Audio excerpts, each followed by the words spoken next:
आप सबको स्वागत है मेरा मूवी रिव्यू शो में। आज आप सबके लिए एक माइथोलॉजिकल ड्रामा हॉरर मूवी लेके आया हूँ जो कि एक माइथोलॉजिकल स्टोरी, माइथोलॉजिकल कहानी के ऊपर डिपेंड है। जो कि मूवी का नाम है, अगर मैं बताऊँ तो माँ मूवी का नाम है, जो कि 27 जून 2023 को रिलीज़ हुई है। मूवी अभी आपके नज़दीक थिएटरों में लगी हुई है, जाके देख सकते हो।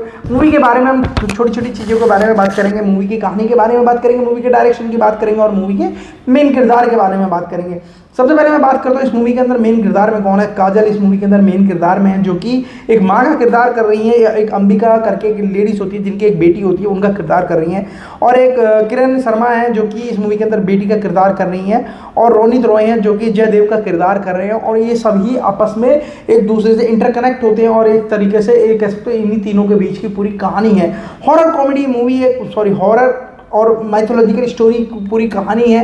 जो कि आपने एक कहानी सुनी होगी, एक माँ काली और रक्त बीज की कहानी सुनी होगी, जो कि एक रक्त बीज करके एक राक्षस था, एक शैतान था, जिसको ये वरदान था कि जब वो मरेगा, उसके खून की अगर बूंद भी गिरेगी उस धरती पे, तो वहीं वहीं उसका एक कह सकते हो एक रक्त बीज करके एक और जानवर, एक और शैतान पैदा हो जाएगा। और उस तरीके से उसका कभी अंत नहीं होगा, इस तरीके का एक उसको वरदान मिला हुआ था। उसके बाद जब सारे देवता परेशान हो जाते हैं उससे, और कि जब माता पार्वती के पास जाते हैं और जाके उनको सारी कहानी बताते हैं, और किस तरीके से माता पार्वती एक काली माँ का रूप लेके और उसके किस तरीके से वध करती है, और किस तरीके से उससे युद्ध करती है, और किस तरीके से उसका एक एक बूंद वो पी जाती हैं और वो एक उसके अंत कर देती हैं। और उस दौरान इस मूवी के अंदर ये भी दिखाया गया है कि उस दौरान गलती से एक बूंद रह जाती है और वो धरती पे गिर जाती है। उसके बाद फिर ये जानवर, ये शैतान, ये हैवान पैदा होता है, और जो कि धरती के अंदर छुपा रहता है माँ काली के डर से। उसके बाद पूरी कहानी है कि किस तरीके से वो अपना वंश बढ़ाना चाहते हैं, और किस तरीके से छोटी छोटी बच्चियाँ जो 13, 14, 15 साल की होती हैं उनका बलि चढ़ाता है, और उनके अंदर अपना जो एक बीज छोड़ता है ताकि वो उसकी आगे की जनरेशन पैदा हो। बट उस दौरान फिर एक कहानी के अंदर एंट्री होती है काजल की और उसकी बेटी की। बाद में पता चलता है कि इसकी बेटी भी उसी गांव से है और उसी परिवार से है, जहाँ की जो कि उस परिवार में जिनको शराप मिला हुआ था उसी परिवार की बेटी होती है। और वो एक तरीके से कह सकते हैं उनका माँ बाप उसको बताते नहीं है कि मेरे घर में बेटी पैदा हुई है, और उसके बाद गांव वालों को पता नहीं होता है कि बेटी है। अगर पता होता तो वो उसके बलि चढ़ा देते, जिस कारण से वो उस गांव को, उस शहर को छोड़ के चले जाते हैं। फिर बीच में एक एंट्री होती है रोनित रॉय की, जो कि उनके गांव के सरपंच करके होते हैं, और उनको किस तरीके से गांव लेके आते हैं और किस तरीके से उनके साथ क्या क्या होता है वो इस मूवी के अंदर देखने के लिए मिलेगा। ज़्यादा एक्सप्लेन करूंगा तो मूवी को आपको देखने में मज़ा नहीं आएगा। मूवी की छोटी छोटी बातें कर लेते हैं। सबसे पहले मूवी के मैं रनिंग टाइमिंग की बात करूँ तो 2.25 घंटे के आसपास की इस मूवी की रनिंग टाइमिंग है, और लगभग 7.3 आउट ऑफ 10 इस मूवी की IMDb रेटिंग्स है। मतलब IMDb रेटिंग्स ठीक ठाक है और रनिंग टाइमिंग भी ठीक है, ज़्यादा आपको बोरिंग करेगी नहीं, और ज़्यादा मूवी लंबी है नहीं।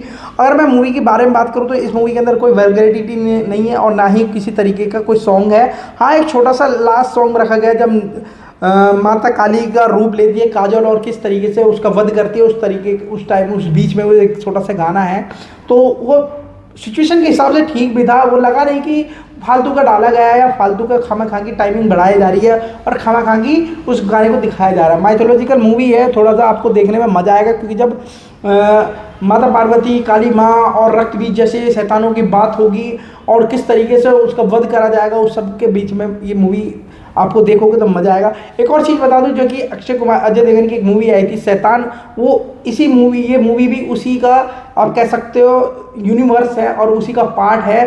तो आने वाले समय में हो सकता है और भी कई मूवी आपको अजय देवगन या काजल की देखने के लिए मिले, क्योंकि ये एक यूनिवर्स बना रहे हैं, एक हॉरर यूनिवर्स बना रहे हैं। और इस मूवी का प्रोड्यूसर भी अजय देवगन है, और उस मूवी में मेन किरदार में अजय देवगन थे। ओवरऑल ये मूवी एक यूनिवर्स बनने जा रही है, और देखते किस तरीके से ये लिंक करते हैं दोनों मूवियों को।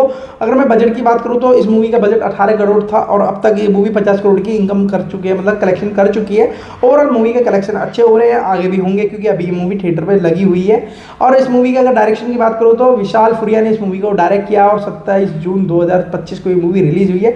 बंगाल की एक कहानी है, बंगाल के छोटे से गाँव चंद्रपुर की ये मूवी की कहानी दिखाई गई है, जिसमें थोड़ा थोड़ा आपको बंगाली टेस्ट और बंगाली लैंग्वेज देखने के लिए मिलेगी। बंगाली आपको वहाँ के कल्चर, बंगाली ड्रेस और बंगाली के कुछ शब्द आपको देखने के लिए मिलेंगे इस मूवी के अंदर। ओवरऑल मूवी अच्छी है, देखने लायक मूवी है, हॉरर और मैथोलॉजिकल है, तो थोड़ा सा हम देखने में मज़ा आया। बोर नहीं हो, क्योंकि मूवी इतनी ज़्यादा लंबी थी नहीं। जब तक मूवी को एक्सप्लेन करा गया, इंटरवल हो गया, और जब मूवी के एंड मतलब सेकंड पार्ट में थोड़ा सा उसको लड़ाई झगड़े जो शैतान और काजल के बीच के थे, तो ओवरऑल बहुत अच्छी है। एक माँ किस तरीके से अपनी बेटी को बचाने के लिए किस तरीके से एक शैतान के सामने खड़ी हो जाती है, किस तरीके से अपनी जान की परवाह करे बगैर शैतान से लड़ती है, वो सब इस मूवी के अंदर दिखाया गया है। ज़्यादा स्टोरी को रिवील करूंगा नहीं, इस वीडियो को यहीं खत्म करेंगे। आपको अगर मेरा रिव्यू अच्छा लगा है तो प्लीज़ लाइक शेयर कमेंट करके ज़रूर बताएं, और सपोर्ट करने के लिए सब्सक्राइब जरूर करें। Thank you.